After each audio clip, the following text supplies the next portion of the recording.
Hi guys, welcome back to our channel and Happy New Year! This is our first kind of sit down face-to-face video of 2022.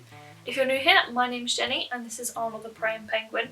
And today we're actually going to be looking back at 2021 and talking about our favourite books of the last year. So the favourite books that we read in 2021. These weren't all published in 2021. In fact, I have no idea how many of these were published in 2021, probably very few. But they were our favourite books that we read in 2021. And we have split this into two different categories. We want to talk about our favourite Christian books of 2021 and our favourite kind of other books of 2021, non-Christian books. Because we wanted to share a bit of a mix of both and make sure we give you some great Christian book recommendations for the new year. So let's start with Christian books, and all of these are in no particular order. I couldn't pick like a top 5 in order, so we've gone for the top 5 Christian books and the top 5 non-Christian books, but these are in no particular order. The first one I wanted to talk about was God on Mute by Pete Greig, and you can see I have lots of tabs in here still from when I read it and wanted to make notes, although some of them have fallen out. But this is actually a book about unanswered prayer and about how we deal with unanswered prayer, why our prayers sometimes go unanswered or feel like they're going unanswered, and what that means. And I thought this was a really well written and really powerful and helpful book about unanswered prayer. It uses kind of the format of the Easter story to guide you through. So we have Maundy Thursday, Good Friday, Holy Saturday, and then Easter Sunday. And it kind of talks through the different things that happen around unanswered prayer and answered prayer across those 4 days. And it's also full of amazing stories, both from Pete and from people that he knows, his friends and family, about their experiences of unanswered prayer and how they dealt with those situations too. So it's super practical but also really rooted in the Bible. The next book I don't have a copy of because I read it as an ebook thanks to NetGalley, and this is When Twilight Breaks by Sarah Sundin. And this is actually the only kind of Christian fiction book on my list, and that's not because I don't like Christian fiction, it's just because I've read a lot more Christian non-fiction. I've only read like 2 Christian fiction books, so really it's quite impressive that one of them made this list. But this book is a Christian historical fiction set just before the Second World War in Germany. And I think this is a super interesting kind of time period. It's not right in the Second World War like a lot of books are, but it's in that kind of build-up. It covers a lot of really important events that led towards the Second World War. And it follows 2 Americans living in Germany. So one of them is a journalist and one of them is an academic, and it kind of follows their relationship and their friendship and how that builds, but also how they are interacting with and responding to these events that are leading towards the Second World War. So Hitler's in power, and it's kind of how they respond to the actions that he's taking and the treatment of the people around them and those kind of situations. And I think the plot line and kind of the action within this story is really, really good and really interesting. And I also really love the way that their faith is displayed throughout this book. It isn't just that they kind of pray every now and again. You can really see that their faith informs their decisions, how they approach their relationship, how they approach their decisions, and kind of their things that they're wrestling with throughout the book, and kind of how God is part of that too. All of these books that I mentioned I will link down in the description, by the way, so if any of them sound like something you would like to check out, do head down into the description. The next book I wanted to talk about is You're Not Enough and That's Okay by Ali Beth Stuckey. And this it's quite a little book actually, but it's packed full of really great information. And it's exploring the topic of the culture of self-love and the self-love movement that is a big part of society today. And it's kind of taking those things that the self-love movement teaches and comparing them to what the Bible teaches. So in particular, it's looking at 5 different myths that the self-love movement teaches and kind of saying what the Bible actually says about these myths. So the myths are: you are enough, you determine your truth, you're perfect the way you are, you're entitled to your dreams, and you can't love others until you love yourself. And it really digs into those different myths and what the Bible teaches about them. And it's really practical, really helpful, and really accessible and easy to read. It's very biblically based without kind of going too deep into like intense theology that might kind of be a bit daunting or confusing. It's definitely kind of an easy book to read. But also super helpful if you are coming across these myths and hearing these things being taught, because they sound so nice and they sound like things that maybe the Bible could teach, but actually are they, or are they a bit twisted? This next book I also read as an ebook thanks to NetGalley, so I don't have a copy, and that is Do Muslims and Christians Worship the Same God by Andy Bannister. And again, this is another book where that topic just sounds so big and so heavy and like it must be full of really academic language, but actually it's so well written to make it so accessible, and that this was just a really easy book to read and really enjoyable, which was quite surprising. I expected it to be quite heavy and quite like a difficult and intense read that I would need to concentrate on, but it really wasn't. It is written by a Christian, so there is that kind of bias to it, but that is recognised and he's aware of that. But he's also very well studied and I believe has a PhD in Islamic studies, so he has a great knowledge of both and understanding of both. I'd be really interested to see kind of a Muslim response to this book, to see kind of what they think and whether they feel it accurately portrays their religion.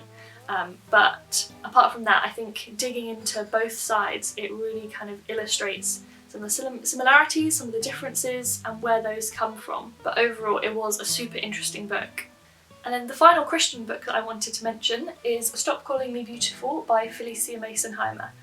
And this again is a really small book. Again, really accessible, really easy to read. And this book kind of digs into why women and why women's ministry needs to be more than just kind of saying you're a beautiful daughter of the king, and those kind of true but very kind of shallow messages that often come in women's ministry.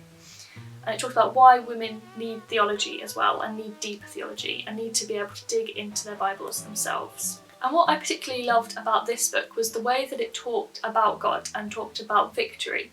And it was such a hopeful book that really kind of encourages you to really dig into the Bible and really inspires you and gives you that motivation in a way that lots of other books aren't able to do, I don't think. It's a real mix of kind of practical advice for women, but also kind of that theology and that explanation of who God is and the kind of life that we can have with him.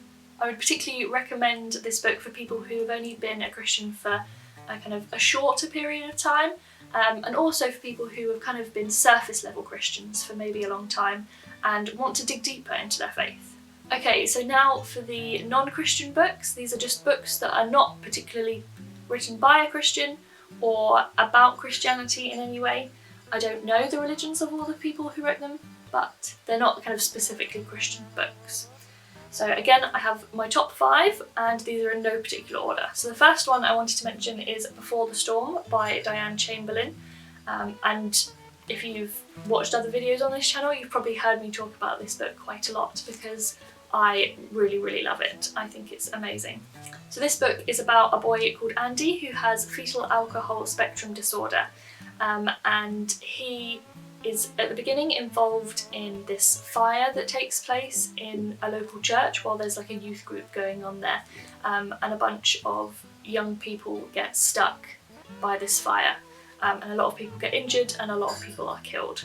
And the evidence seems to be pointing to Andy being involved in this fire in some way, and having caused it. So throughout this book we're following Andy and kind of what's going on with the investigation and everything that's happening there. But we're also looking back at the life of his mum and her experience with addiction and alcohol and kind of how that impacts what she's going through now at the time of the fire. And it's just such an interesting mixture of kind of this mystery and uncovering the mystery of what happened in this fire, but also better understanding the lives of all these people, and really digs into those topics of alcohol addiction and about postpartum depression and about disability, and also just advocating for disabled people within the justice system as well. But I absolutely love this book and I can't really recommend it enough. It's so good. The next book I wanted to mention I also read as an ebook thanks to NetGalley, and that's When They Find Her by Leah Middleton. And this is a mystery thriller that follows this woman who's just been given the opportunity to have her daughter stay over with her for the first time in a long time. And then it all goes wrong and she covers something up, and it's kind of the investigation and the police investigation into what happened and uncovering the truth of what actually happened. And this is just one of those kind of thrillers that's a real like web of lies where one person is lying about something and that kind of creates this ripple effect where it impacts everything else, and kind of it just unravels those consequences in this book. And it's just really well written. It was the kind of book I just wanted to keep on reading. And I had no idea what was actually going to be the outcome until we got to the end. There's a lot of different suspicions that you have throughout the book, and you're never quite sure what it's going to be, which I really love. Again, it also covers some really big topics about motherhood, and in particular postpartum anxiety. So I think if you're expecting a baby soon, or you've recently had a baby, then I'd maybe be careful with this book, and maybe kind of not read it if you think it's going to make you more anxious.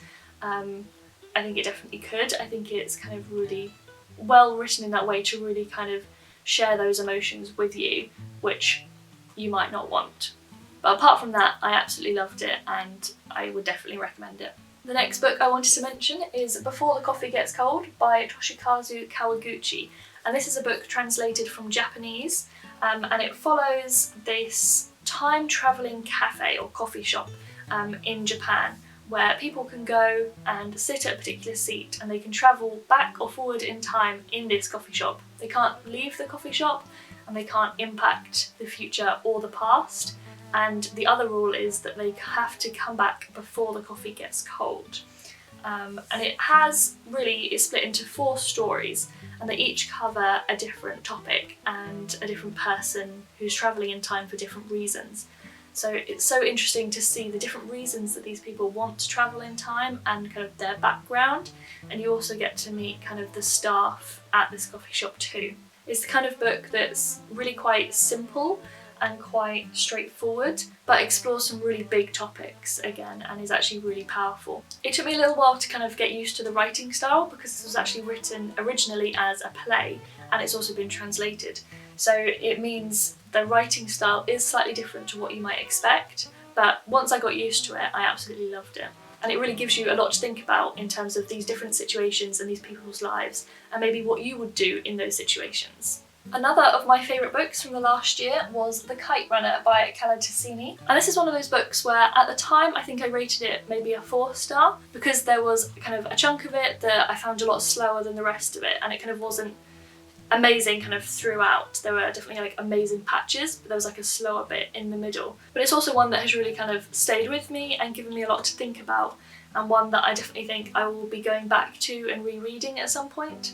I really want to kind of read more books from this author too. So this book is set in Afghanistan and follows a boy called Amir and his friend Hassan, and it starts with them as kind of young boys, and then a bit later kind of jumps to when the Russians invade and Amir's family flee to America. And then again, a bit later, it comes back to when Amir returns to Afghanistan. And it kind of follows his life and what's happening to him, but also kind of this relationship with his friend Hassan, and kind of what's happening to both of them and how that impacts their lives. And there's just a lot in this book. As I said, I didn't particularly enjoy the bit when Amir is in America. I found that a lot slower, but the bits that are set in Afghanistan I found so interesting, and they really taught me a lot about Afghanistan and about this period of history for that place. And again, just really dug into the lives of these people and what's happening to them and the relationships that they have. There's a lot of really hard and really sad things that happen in this book, but again, it's just so powerful and gives you a lot to think about. And the final book that I wanted to mention is actually 3 books. It's this whole series, but this is The Strange Case of the Alchemist's Daughter by Theodora Goss.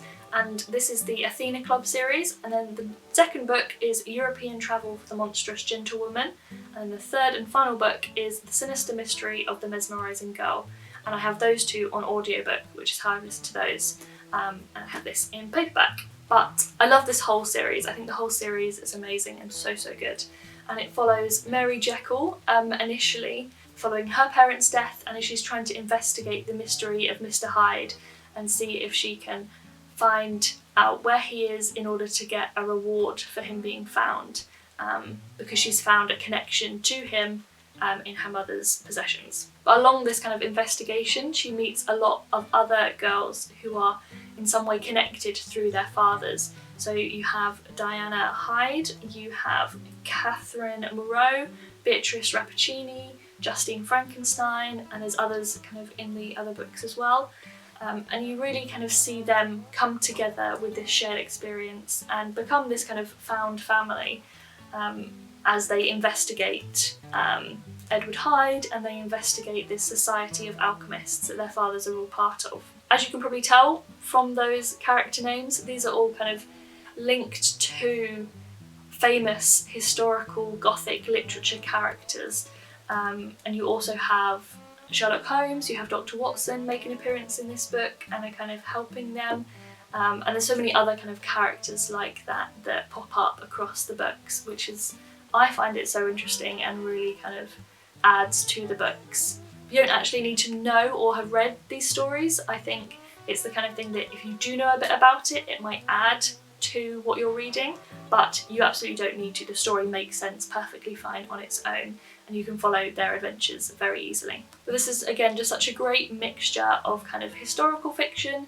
mystery and adventure, this kind of found family unit and kind of what's happening with them, with kind of a lot of little kind of fantasy aspects to it as well. And also the audiobooks for these books are amazing. I love the narrator and the way that she does all their different voices and really brings the story together. It's so effective and so good. So those are our favourite Christian and non-Christian books from 2021. Do let us know down in the comments whether you've read any of these and if you love them, and also what were your favourite books of 2021. But we hope you enjoyed this video and found it helpful. Maybe it inspired you to pick up one of these books. But if you did enjoy it, please do give this video a big thumbs up and subscribe to see more videos from me and Arnold in 2022. And we will see you again next Saturday for a new video. Bye!